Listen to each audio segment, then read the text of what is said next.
Today we are going to discuss the concept of power. Power is one of the most important concepts in political science.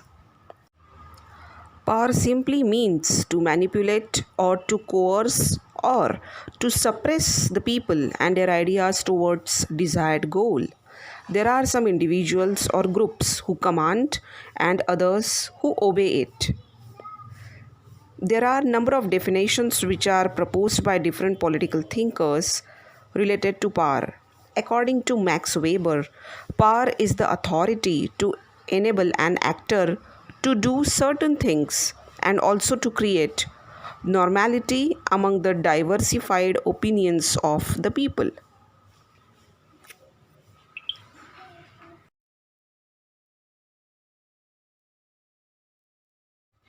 R. H. Tawney has identified power with the capacity of an individual or a group of individuals to modify the conduct of others in the manner which one desires.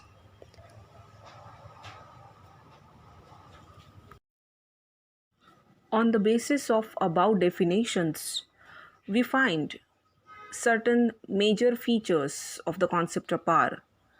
The first is that power is relational, which means that power establishes a relationship between two actors, the one who exercises the power, the another over whom the power is exercised.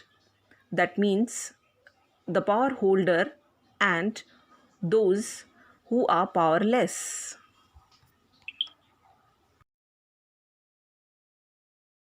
The exercise of power brings the change in the external behavior of those over whom the power is exercised. It is immaterial whether those over whom the power is exercised, they are willing or unwilling to perform a particular task or to obey the commands which are given by the power holder. Power is non-cumulative, which means that in the society, power is found in the scattered manner, in the decentralized manner. There are multiple power centers in existence in a society. In a pluralist society, different power centers are there, and each group, each center tries to become powerful as compared to the other centers and other groups in a society. This power struggle continuously goes on in the pluralist society. Sources of power. There are three basic sources of power: force, influence, and authority. Force is the actual or threatened use of coercion to impose one's will on another. For instance, when leaders imprison or even execute political dissidents, they apply force. However, force is a source which accomplishes little, because when people are physically restrained, they cannot be made to perform complicated tasks by force alone. But force is definitely one of the important sources of power. Influence. It refers to the exercise of power through the process of persuasion. Influence is the ability to affect the decisions and actions of others. For instance, a citizen may change his or her position after listening to the steering speech given by a political leader. This is the example of influence, that how the efforts to persuade people can help in changing one's opinion. Authority is an important source of power. Authority is power clothed in the garments of legitimacy. When power gets sanction or the approval by the people, it becomes authority. Ideology is the another important source of power.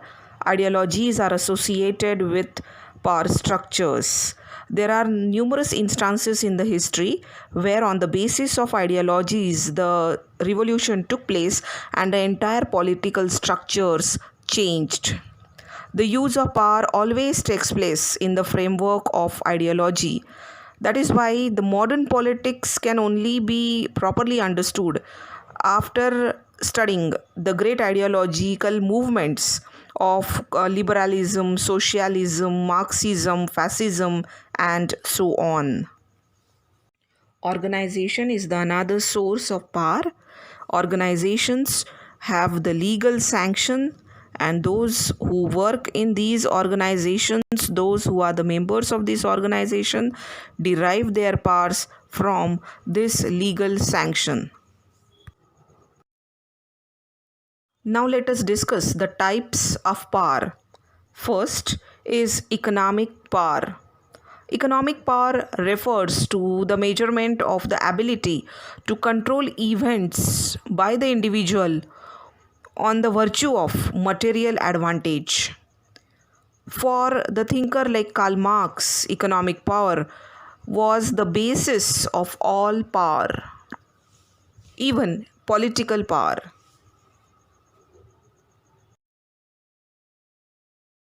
The second type is physical power. Physical power refers to the physical strength of an individual. Physical strength is the measure of a human's exertion of force on another individual or the physical objects. In respect of country, however, physical power often refers to its military strength. The government of a state enjoys political power because of military's subordination to the political authority. Whenever this subordination is disturbed, military leadership or the commanders can snatch political power. The next type of power is political power. Political power involves the power to tax and power to distribute resources amongst the citizens.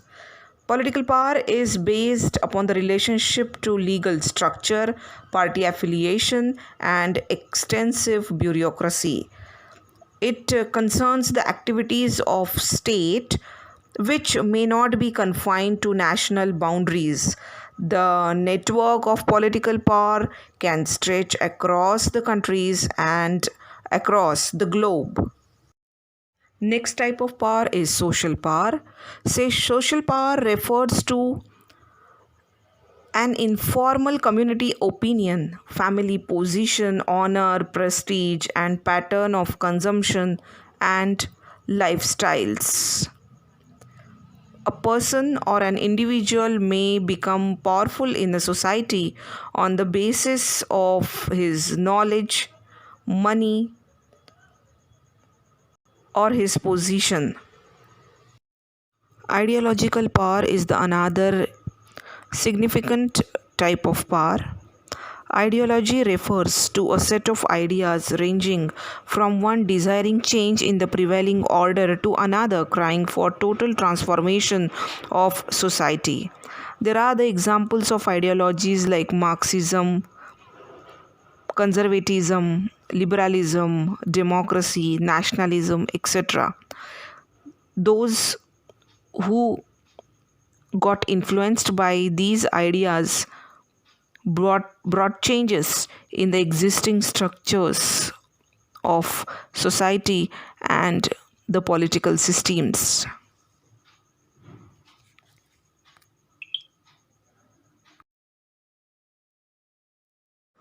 The next type is knowledge power. Power is intimately linked with knowledge. A person who is having more knowledge is more powerful as compared to other. Power and knowledge are said to be the produce of one another.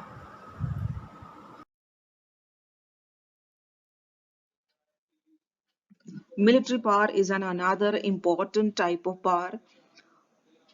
It determines countries' position on the international level. The country having advanced war technology, weaponry is considered to be more powerful as compared to other countries.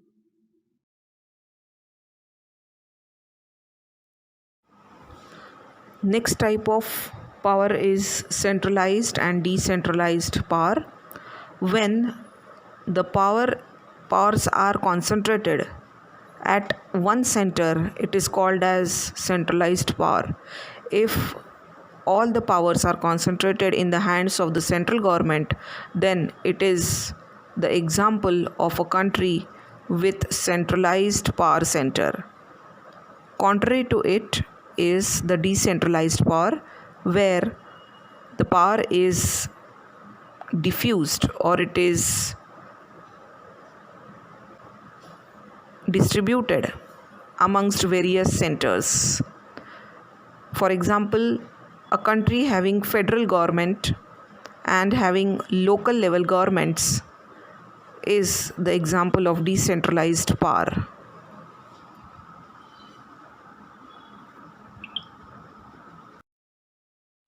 Power can be termed as local, national, or international.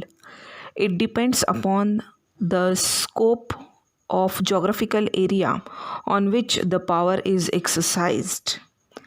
For instance, the power with the local governing bodies is referred to as the example of local level power.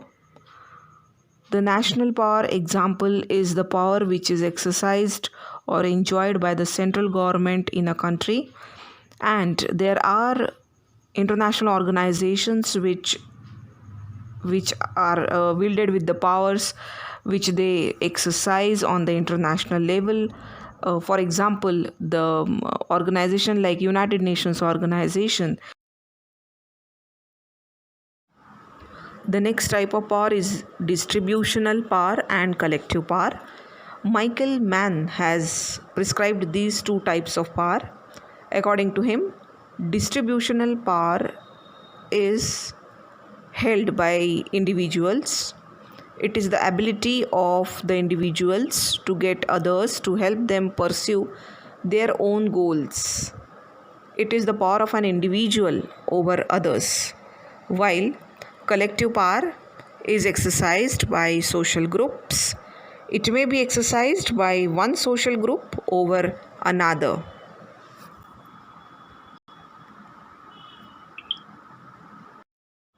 Psychological power. This power is identical to that of propaganda. It is a power over public opinion. It often consists of symbolic devices that are utilized to appeal to the emotions of men. It is an endeavor to regulate their thoughts and actions through propaganda.